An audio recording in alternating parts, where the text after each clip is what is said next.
तो चल जो होने रे मंदिर पर चल जाओ चल जो मंदिर पर तारा तो ढेर लाजबा ना कि दिखाओ तो गली गली भर के तारा ढेर लाजबा नहीं कि बोले चलू तारे रास्ता तड़ी हमारा नियर बा ना सीधा सांस पाले बड़ तो फायदा उठाव तारू फायदा कभी के धक्का ऐसे धक्का को तो गिरा दे पिया कई बार गिरा धक्के आवा जान तारू कि ना आवा त लइका तब फैसला कर हां हमर भतार जौनाई ना तो ओकरा खूब सिखा दिया पढ़ा दिया जौ ना कह के तन कहवा दिया हम अपन मर जेम त ई बियाह क दिए ओकर अरे तुम मर हो जाती अरे मर जरे उलट हां त क दिया बियाह ये तो सोचत अड़ तू मुंह सुट कैसे कैसे ते तू क के दुख सुख क के अपन लइका के नौकरी लगावनी है आ जाए द ए खाली दुख है खाली सुख लागल रहेला का करे के बाटे जाए द हमहू बहुत झेलले बानी बहुत झेलले बानी लेकिन आज हमरो भगवान सुन लिहलन नौकरी त लाग गई ये ना ई नौकरी में बाटे हो लगले घरे रहे के बाद लगले चल जाए के बाद लगल काज नहीं का जीवन नौकरी लग गई ना अच्छा कोनो बात नहीं खे वो तो बहुत एथु कष्ट कैले बन जाता नौकरी लागल बाटे कैसे कैसे त हम मरद खाची माटी क के कैसे कैसे त एथु कैले बाटे कोनो बात नहीं के चला हो जैसे हमारे बाबू का नौकरी लागल बा वैसे निमने अपन एथु हो जा अपन नौकरी पर जहाँ से करस धरस का करे के बाटे वो तो मैल गांव के देखी के हाई मरल बड़ से लड़का के नौकरी लाग गई दादा हेतना गरीबी में जियत रहन से कर लड़का के नौकरी लागल रज बोहार लोग देख देख जर बुझा जल ऊपर वाला ना बिगड़े ना तले हमार केहू बिगाड़े एथु ना करी जब हम केहू के बिगड़ले नहीं तो हमार काहे खातिर केहू बिगाड़ी देख के जरे वाला जर का करे के बाटे ये बाटे कि चला भाई वैसन घर से भले पतो ही आइल भी भले पतो कि नैहर से दान दहेज नहीं खे मिलल त अब न नौकरी लागल ह बियाह बाद न कोनो बात नहीं खे कितना में पतो भाग्यशाली भी क्यों करी अते हमारे लड़का के नौकरी लाग गई और भगवान करस कि हंसी खुशी ऐसे ही हमारा परिवार रहो कोनो दिक्कत परेशानी ना होखे एगो लड़की बियाह होकर नौकरी लागल तब धूमधाम से बियाह शादी कर न देम न त दादा हो दादा दिन रात सोचम कि लड़का के तब पार घाट लगा दिहनी लड़किया के कैसे पार घाट लगाई जनन तेन के खाए के ठेका नहीं के उहो लाख रुपया दान दहेज मांगत रह आय अब कोनो चिंता नहीं खे हमार बाबू बस निमन निमन तू कलरस भगवान जीव जांगर उनकर देश कि जैसे नौकरी लागल वैसे हमार बाबू करस अब देखा ना लड़का कहता कि जाई छुट्टी पाए रहनी है छुट्टी अब पूरा हो गल बाटे जाई का करी तो ऐसा नौकरी पर मन ना करे कि बेटा बेटी से दूर रही लेकिन सब कुछ तो देखे के बाद पेट जवन ना करा दे कोनो बात नहीं के जाई कह दी कनिया से कि अच्छा से कुल तौर तैयारी कर दे बेगो सही हार दे चली देखी बेगो कह दी नीमन से सही हार दे कुल अचारा उचारा तन डिब्बा में कह के धो दे बताओ ना कितना दिन पर नौकरी से बेचारा छुट्टी लेके घरे आई रहन और चल जान तो बिल्कुल हमार उदास लगी अच्छा ना लगी तो जाए खातिर हमेशा तमतमाइले रही लेकिन जाए द 5 दिन खातिर घरे आई ना चाहे 25 दिन खातिर आई ना तो आई ना और किस्मत से नौकरी लागे तो अच्छा ना भइल कि कोनो चीज के दिक्कत ना भइल ना तो कितना गरीबी झेले के पड़त रहे का हो तैयारी ना कैलू ऐसा ना चल जी बारा तो हमरा अच्छा ना लगी बात को ई का करेलू तू बस जब जाए के रहेला तबे मुंह बाछी लेखा कर लेलू हम कहते कबे से तैयारी कर हमके जाए के कर दे करे जब पत्थर रख रख के लेकिन रौरा जानी तो भूला जानी उन्हें और गैला के बाद हमार बहुत याद आवेला राउर जी कौन बात नहीं के याद ना जाई तो कैसे काम चले हमरा घर के पता काम बा। कैसे चली बताओ तू ना ना हमरा पता बा कि सरकार के पाबंदी में रौरा बानी हाँ हमरा गोल जरूरी पाबंदी में बना नहीं थी गोल जरूरी बना हाँ गल जरूरी बा तब तू बाछी लेखा मुंह मत बनाओ हमरा के तैयारी कर हम जल्दी जाई जब आई रही ना रौरा बाहर से हाँ तो हमार धरती पर पैर ना रखत रहे और दिल पर हमेशा हमार हाथ रहत रहे कि अब जय दिन रहम ना तय दिन रात और दिन कट जी अच्छा से पता ना चली तोहरो तो आवते ए घर में खुशी खुशी छा गइल रिंकू सही के बहुत हो एकरा पहले तो का कहे कैसे कैसे एगो मड़ई रहे बहुत मतलब जब बारिश होखे ना हाँ, यही तो ना हमरो खटिया बाप पर कहेला जगले कि बिहान मुकत किस्मत रहे तोरा अच्छा रहे बढ़िया रहे और बेटी के जब शादी होला तो किस्मत ना देखा जाला कि गईला के बाद कितना ओकरा घर में विकास भइल बा भले ना टूटे ही रहे चाहे मरई रहे हमरा खातिर और धन हमर रही ना चली जाए छोड़ा उ कुल बात के हमरा के तैयारी कर हम जाए ठीक बा रउआ के तैयारी कर तनी। ठीक बा जल्दी कर। ठीक बा बैग लेके आओ तनी तैयार करके। ठीक बा ठीक बा। हमार इनको बहुत बढ़िया मेहरानू हड़ी। इनका होते कितना घर में सुख शांति हो गई ना। तो साला वो एगो दिन रहे एगो मड़ई में जगले पूरा आदमी रहो, जब माई बाबू बहन सब भाई सब एगो जगले बिहान होकत रहे, बारिश होकत रहे। तो साला हम उ दिन देख ले हनी। आज बारे हर घर में एगो लक्ष्मी होली मेहरानू काज ने कहाँ पूजावा गइल हियो ई ना कहले ई लड़की ना या कि भौजाई संगे मिलजुल के रही है तू कर दे ना रहल ना बिया भर रहल ना त खूब कर धरत रहल हियो। अरे दादा इहो लड़की हद भाई रे जा के बैठल बड़ी रे। भैया जात न बाटे जा तो ना बड़ा जल्दी रे। हाँ तू टाइम पूरा हो गइल बाटे त लेकिन ठीक ना लागी माई चल जी भैया तो अब रहना तो कितना अच्छा लागत रहल घर तब में। का करबू नौकरी न हो अब अपने बस के बात नहीं के ना जब बोला से जब जाए के बाटे अब सोच केंगन हमनी के इतना दुख होता तो भौजी कितना रोवत गावत हुई घर में बैठ के। अच्छा तो का करबू रोला गावला खातिर के ना जइहन हां अपना हाथ में तो नहीं के दिन ना और छुट्टी लेके ना रह सके ना। कैसे भी आ शादी होई ना जाई तो जाए हम बियाह शादी ना होई हम घरे में रहब लेकिन भैया रहना तो अच्छा लागत रहल। अच्छा ये बताओ हेने से अइली घूम के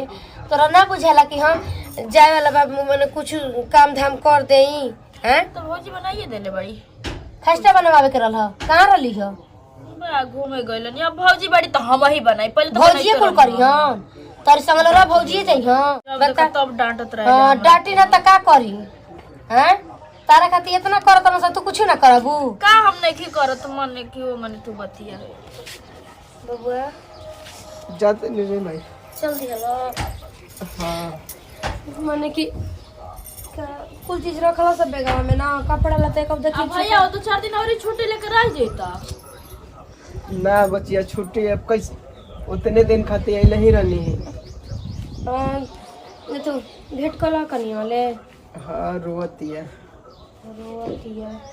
आए तू अरे बाबू घीवा के डिब्बा ले ले बड़ा ना हाँ हाँ चारू ले ले बनी माई। बुआ अपन ख्याल रखिए बच्चे बा भैया ठीक पहुंच बा के फोन करियो ठीक बा। ठीक है बचिया हां ठीक बट देख ना मैं समझाओ ना रोवतिया कितना माने ये बताव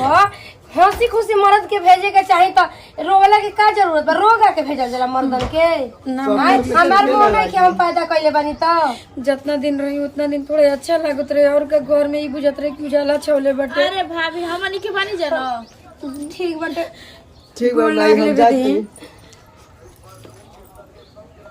खुश रहो अब बढ़िया से रखी है सब कोई के बढ़िया से ख्याल रखी है। छोड़ के आओ फिर तो हम बबुआ के होली के छुट्टी पे आई। भेजा के फोन करियो ठीक बा। ठीक बा बचिया भौजी के चलो बाबू तक रास्ता धराई ठीक बाटे जा भाई हम चल जाए न चलतन होले ले छोड़ दे जा भाई हम करे के संभाल रोवतिया रोला से कोनो फायदा बा या काम हो तो करनी के न पड़ी। हम ठीक हो चौपा के आओ तनी चलो घर में चलो।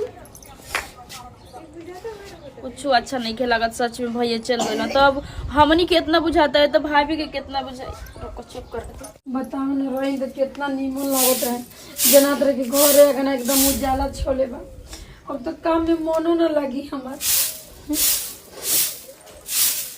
न राते कोटे में टाइम लागत रहे न दिने कोटे में टाइम लागत रहे। मन करता कि तुम काम धाम छोड़ के बैठ जाइए एकदम भाभी करो तो तुम ये कर चढ़ू हो धान झाड़ू लगाए तनी और का दिन रात रो तड़ू छोड़ा झाड़ू यार जानता नहीं पूछी जी और भैया ना तो बहुत अच्छा लगत रहे घर अगना बुझात रहे कि रात के रात दिन के सोचा दिन कि तो के इतना दुख होता तो हमनी के कितना दुख होत हो एगो तो दुलरुआ के भाई हमनी के माई तो बैठ के दुआरे इतना रोती अब ओकरा के समझाओ। बिल्कुल हमारा ठीक नहीं लागत लगता कि दिन कितना पहाड़ हो गइल बा रात कितना पहाड़ हो गइल। चलो चुप हो जा ठीक बटे ना अब रोला से कोनो फायदा बा आखिर काम होवे तो करबे ना करी। हां घर में बैठल नहीं तो कोनो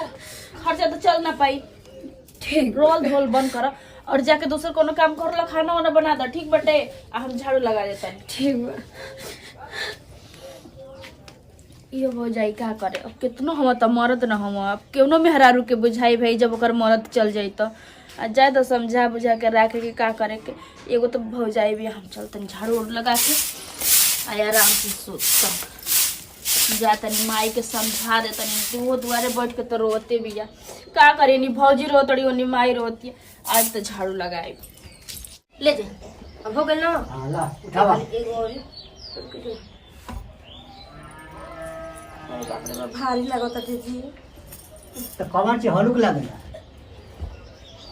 अरे बाप रे बाप अरे के मालदा काम करे सरे पूछ तक गिरा हटा गिरा देहिया पर मेरी झूल दियाला।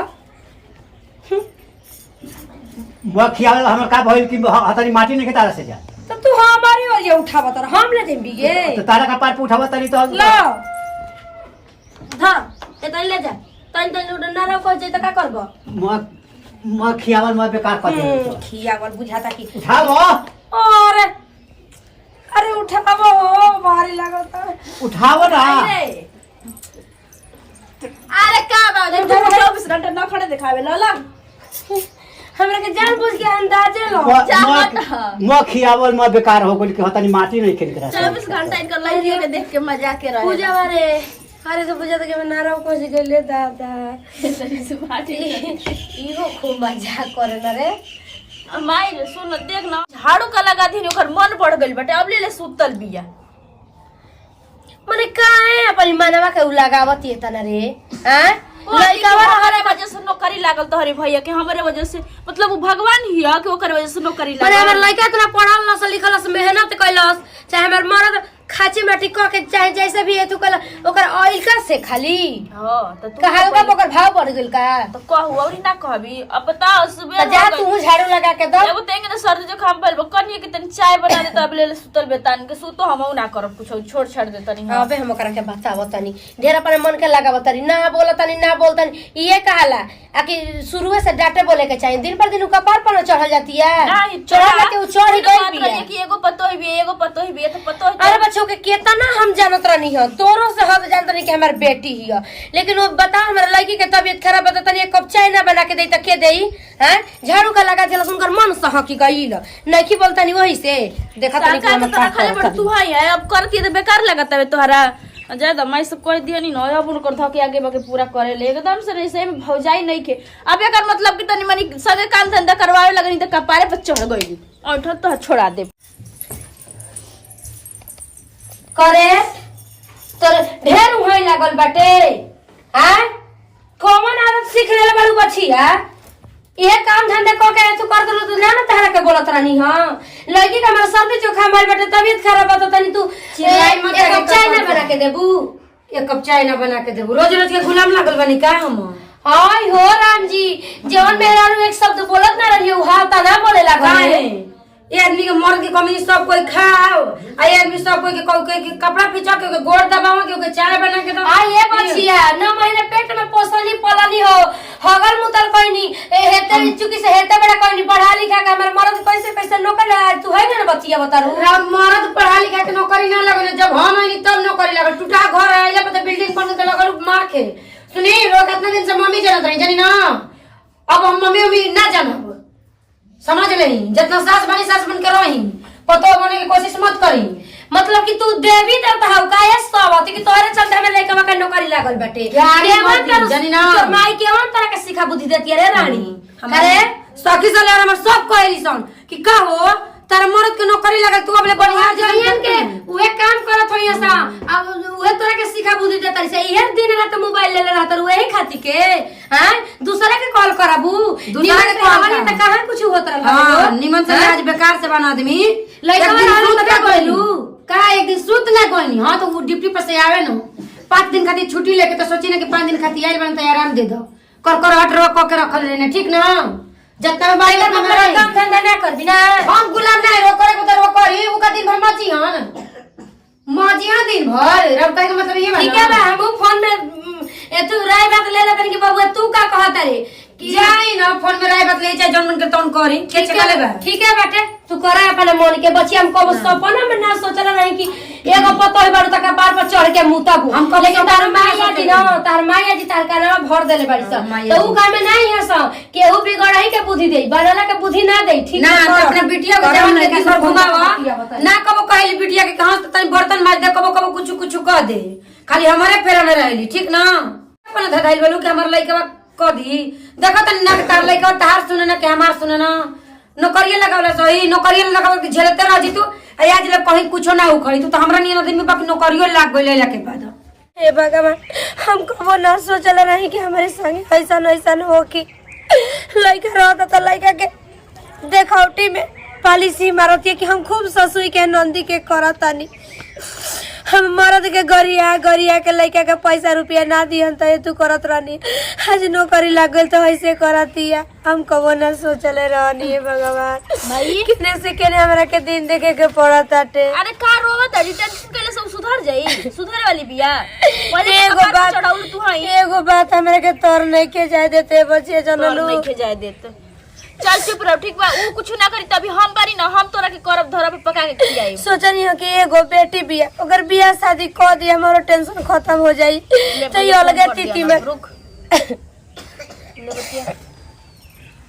हेलो हेलो बबुआ हाँ माई गोड़ लागत नहीं खुश रहो बच्चा का तबियत ठीक नहीं है का रे तार मेहरारू है बबुआ रोवा तड़ू का हो सुनो क्या करतिया का कही तन बजावतिया गाल के हमारा तिया एक एगो नुपुसा निकाल के लेके दौड़ती हमारे खाती हमरा के संडील हे बबुआ मैं हरी तुहार कैले बिया जी अलमुसकी चुप रह कमाई एगो बात तो नहीं के जाते तो बबुआ मेरे लड़के के तबीयत खराब एक कप चाय बना के नहीं के जाते अब बोल दे तो जान जाइए कि कहती है अरे तोरे कह के हमारे के तली पे जनल कहते कि हम कुछ नहीं तू करब जनलू जोन करे के बताओ ना मैं कॉल चुप रह माई हम अबे करा के फोन करके समझावत नहीं होली के छुट्टी मिलत त आवत तो करा के जैसन होई वैसन करत नहीं हे ठीक है माई चुप रह आज की बात से अगर हम ओकरा के बोल दई ना तो कहिए कि हमर महतारी का करत रहे चल चुप रह जेवन बुझाता तेवन करो जनला तारा सिखावे कोई पढ़ावे कोई तो कह दिया नहीं तो करी तब ठीक बा ना करी बाबू तब ठीक बा लेकिन हेंगा नहीं करी तो हमारे घर में बर्दाश्त नहीं के जनला ना रे माई ऐसे मत बोल हम आवत तो करा के अथी करत नहीं ठीक बा ठीक बाटे अब झूठ मूठ का टेंशन दे तड़ी ऊ ड्यूटी पे बस हमार लड़का सही रही ना तो उ हमार कुछ नहीं कर सक चल हम तोरा खातिर चाय बना के लेके आओ तनी बाबूजी के पहले बना के दे छोड़ दो रजे बुहारी के का सोच तड़ी जे जान तड़ी जे के जन के हम गुलाम आ गइल बानी हेलो गुड मॉर्निंग का हाल बा हो अरे पूछे के बा पाप का मरद के नौकरी लागिल त आजाद आदमी करत मन की पहले ही जैसन थोड़ी ना दुख बाटे ना केहू कुछ ना हाँ ये बच्चे तोहरो के हम मान गनी बजर बेहाया बाड़ू हाँ, ना रखो। बेहाया होला काटा पनो की जला उ हाँ। बेहाया बाड़ी यही पा हमू कुछ बोले लगा ओटा जिला दे तोरा मालई करे बेल्ला जनी है जन बतिया तरी कोनी तू से भतारे से बतिया बतरी का दुख सखी से लेर से बतिया दिन भतार से नहीं की बतिया इतना बड़ा ना घर में आग लगल बटे घर में खुद घर में आग लगा तो तू तो बाल मर बिला जाइबू घर में आग लगा देबू आ तार बेटिया बजन तने बियाह कर देबू घर में आग मत लगाओ जनु कि ना होश में ओके बतियाव माने कि तू एकर मतलब कि ला जाइबी ना हां के का से बतिया त यहां के फोन पर हमारी इज्जत खराब कर रख दे तो चल जो होने रे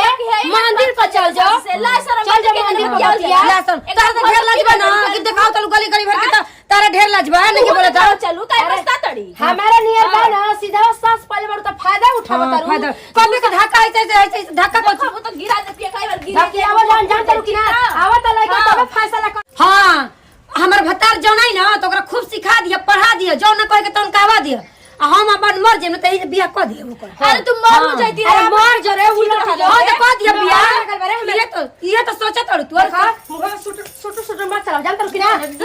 ढकेल देखिए हैरान मार तड़ू ना लेके रही हो लगता कि उठा के ले बोले कि करानो का तारू मारो हुआ भवन का मर जाइबू अरे मरियो भी ला जत लइका आया ताटे ना कह देतनी कि किता अपन संगे लेके जो बबुआ आना त हमारी बस के नहीं काला बिल रखल हो लोलाहीन नैहरा के देखले पैसा रुपए त कभी देखले नहीं खे देखले भी त ए जे त उतारातिया आब तरी जे तू ढेर ना बुढ़िया पैसा रुपया देखले बाड़ी